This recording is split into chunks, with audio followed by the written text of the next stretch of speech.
কখনো শীষ, কখনো কিচিরমিচির, আবার কখনো অন্য কোনো সুর। তবে পাখির নয়, এ সুর মানুষেরই।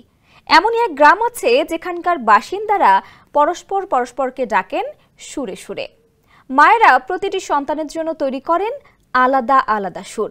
সেই সুরেই বাকিরা তাদের ডাকে সারাটা জীবন। তাই প্রত্যেকের রয়েছে নিজের সুর।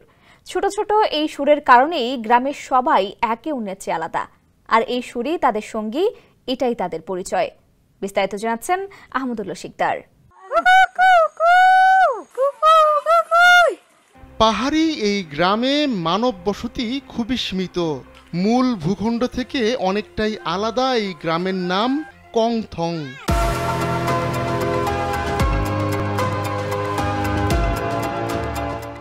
ভারতের মেঘালয়ের এই গ্রামে রয়েছে অদ্ভুত এক রীতি।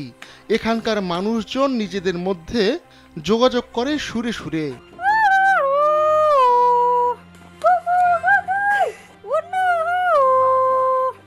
মায়েরা তাদের সন্তানদের জন্য আলাদা আলাদা সুর তৈরি করেন।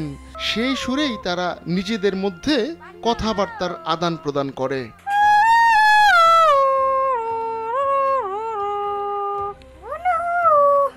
যুগের সঙ্গে তাল মিলিয়ে চলতে গ্রামের বাসিন্দাদের অক্ষরভিত্তিক নামও রয়েছে, তবে নিজেদের মধ্যে সেই নামের ব্যবহার নেই বললেই চলে।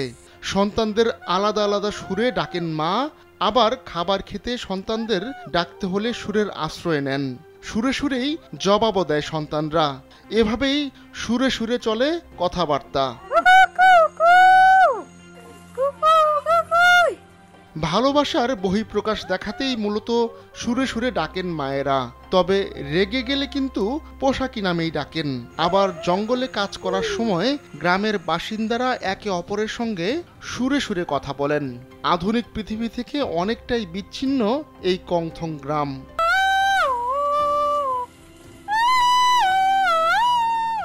2000 সালে গ্রামটিতে বিদ্যুৎ সংযোগ লাগে। রাস্তা তৈরি হয় আরও 3 বছর পর, অর্থাৎ 2013 সালে। আধুনিকতার ছোঁয়ায় আস্তে আস্তে এই গ্রামের সুর ও গানে পরিবর্তন আসছে, কিন্তু নিজেদের ঐতিহ্য ধরে রাখছেন গ্রামের বাসিন্দারা। তাদেরই একজনের ভাষায়, আমরা ছোটকাল থেকে এভাবেই গাইতাম, শব্দ তৈরি করতাম। আমাদের বাবা মা এই সুর শিখিয়েছেন। আমরা আমাদের সন্তানদের মাঝেও এখন সেই সুর ছড়িয়ে দিচ্ছি। অনন্য এমন জীবনযাত্রার জন্য পর্যটকদের আকর্ষণের কেন্দ্র হয়ে উঠেছে কংথং গ্রাম। মেঘালয়ের রাজধানী শিলং থেকে প্রায় 60 কিলোমিটার দূরে এই গ্রামের অবস্থান।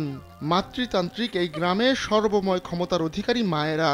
কারণ মায়েরা সন্তানের প্রতিপালন করেন, আবার সংসারও সামলান। তাই মায়ের সুরেই পরিচিতি পায় সন্তানরা।